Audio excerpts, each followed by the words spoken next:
Welcome back to Morning Joy, where truth matters. I'm Keith Downey, your host, and today we welcome Bailey Garland, Director of Formation for Mission at John Paul the Great University. Wow, Bailey, thank you so much for joining us this morning. Hi, Keith. It's so good to be here.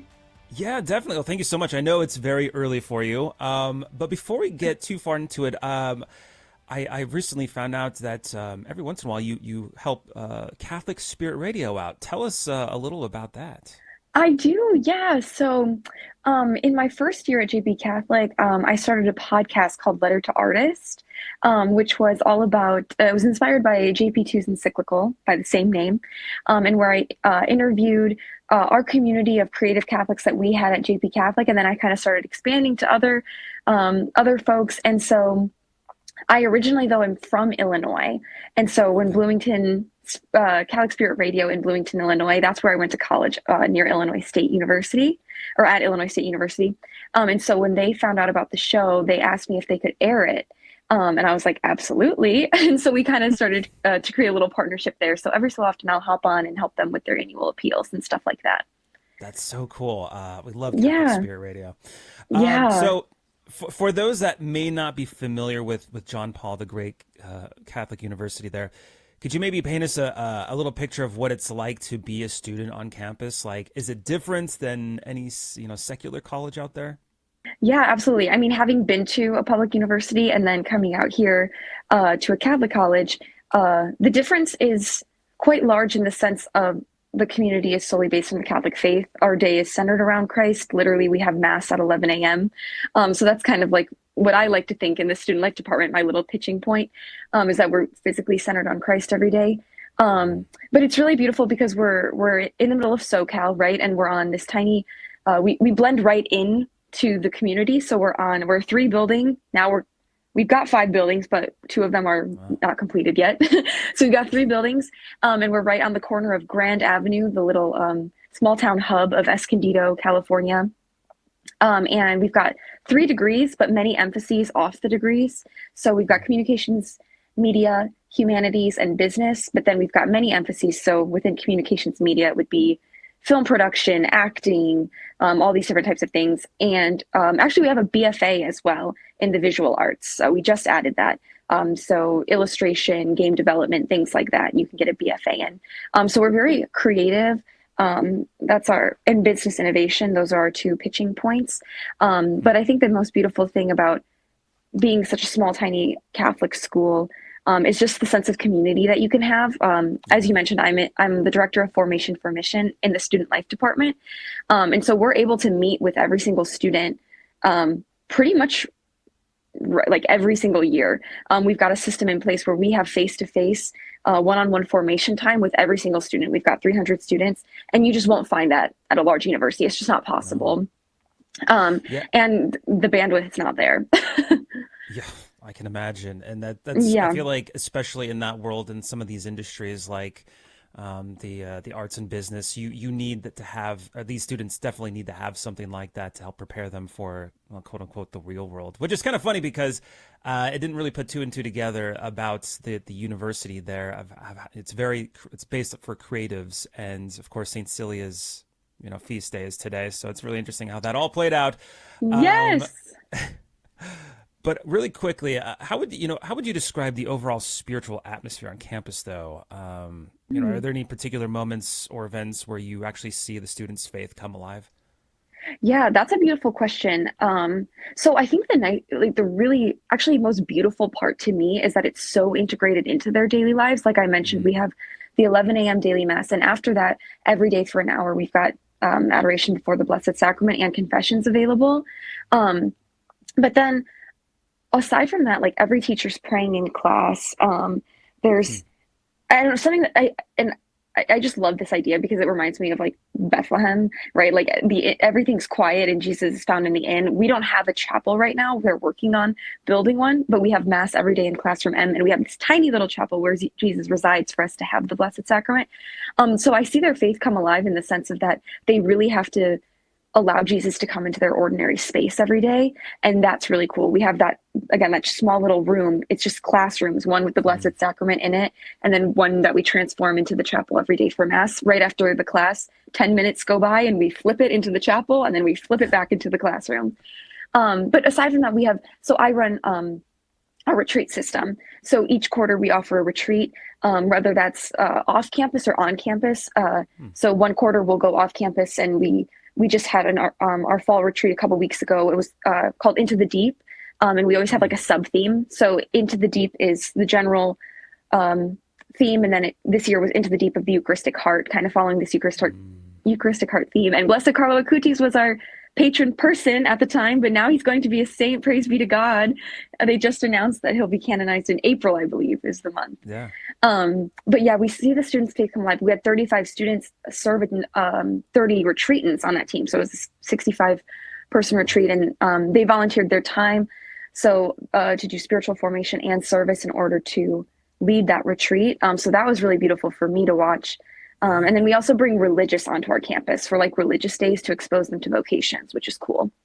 That I feel like that is very big to get the religious community involved like that. That's speaking of the community, just a random question that popped in my head because you're in Escondido. What is like the surrounding community like? Maybe I don't know if you know the pulse around it, but how do like the locals like the presence of the university there? Yeah, so actually that's something that we're working to expand right now is our outreach to the community. It's the strip that we're on. It's called Grand Avenue, Maple Street Plaza, and it's kind of a hub in Escondido. There's a bunch of shops and restaurants, and they actually every Friday from September to April they do what's called Cruisin' Grand. So all of these antique cars come out and line the street, and it's a huge festival, and it's a weekly thing from that period of time. And that happens every single year. So there's interaction with JP Catholic in the community. Like I said, because we're kind of so small and hidden right there at the end, we're not always like super interactive because we're trying to build up our own community. But the beautiful thing is like even Grand Avenue, like we get a discount on Grand if you say that you're a student of JP Catholic or that I work on Grand. So there's this nice like small town I guess support that Grand Avenue offers to each other. And then we've been trying to like stand outside more and interact, have a booth so that way we can the community knows that we're there for like Cruising on Grand, or they do a couple street festivals every year. And we've got a mascot. We've got Pelly the Pelican. Our mascot is the Pelican. We have no sports teams, but we've got a mascot. Because I don't know if you guys know the Pelican, the legend of the Pelican. Right. And so he's our mascot for that self-sacrificial love. Mm-hmm. Right. I was about to say that's a great conversation starter when someone's like, "Oh, your mascot's a pelican. Why?" And you're like, "Well, just wait till you hear this story." Yeah. So we have Pelly the Pelican, and so he's been interacting in the community quite a bit lately. That's awesome. So what are some of the biggest challenges you've seen students face today, whether it's academic or personally, especially when they're navigating their faith and their studies? Yeah. The biggest challenge, especially what I see from a student life perspective, meeting one-on-one and mentoring a lot of these students, it's got to be just funny enough, it's like the vast amount of opportunity that there is, and they struggle to make choices or to commit or to just say no to things too. It's really hard sometimes to just say like, no, I'm going to protect my boundary here, and I've done enough today. I need to live holistically. I think a lot of the students are so beautifully ambitious. They want to create projects. They want to produce things, but then they're not always able to receive the love of God because they want to produce. And that sometimes slips in their brains as the way that they are loved or valued. Yeah. Interesting. So I think that can be a real hindrance, especially when they're discerning what they want to do with their lives, right? Because they want to be the best at their craft, which is such a beautiful desire. But it can sometimes limit them from having that holistic viewpoint on life that like, you know what, maybe I can do a smaller scale thing, but then I can live multiple of my dreams, you know? Yeah, it's very interesting. I feel like there was one point in my life where I kind of had that same like feeling, but it's interesting how I guess you'd call it the younger generation is struggling with that as well.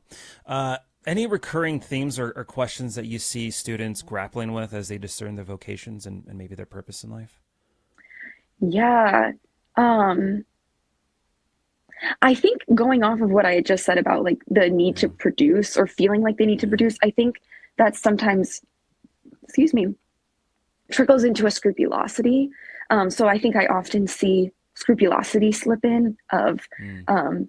oh, I have to do this or else this, or I am good at this, but I'm not the best at it, therefore I shouldn't do this. Or like I was saying too, that like um, I think the fear of having a holistic life sometimes comes in. It's like, okay, if I want to be the best actress, then like it doesn't they don't give up their faith, but it takes the Yeah. background. It's like, Sure. oh, I should shy away from being in the legitly Catholic film or the legit Christian film because those are cheesy, Hmm. or this, that, or the other thing. They kind of write these narratives for themselves, which sometimes I think hinders the true call of God on their hearts, that something can be beautiful, even if it's not the most famous work in the room or that they're not the most popular or impacting everybody. It's like you can impact one person and that's enough to satisfy your vocational call. Yeah. And that might be what the Lord has you to do, that one specific thing. But I think they get caught up in wanting to do everything that they forget to take it one at a time. Right. Yeah. It's tough being a creative, especially Hmm. now. It's challenging. Wow. Well, I can't thank you enough for hopping on, Bailey. Now we can obviously find more information, especially if you're a parent out there looking to find a great Catholic university to send their children to. Go to jpcatholic.edu for more information. But thanks again, Bailey, for joining us this morning. Absolutely. Thank you so much for having me, Keith. I'm honored to be here. Oh, thank you so much. And that is it for Morning Joy, where truth matters, our Friday edition.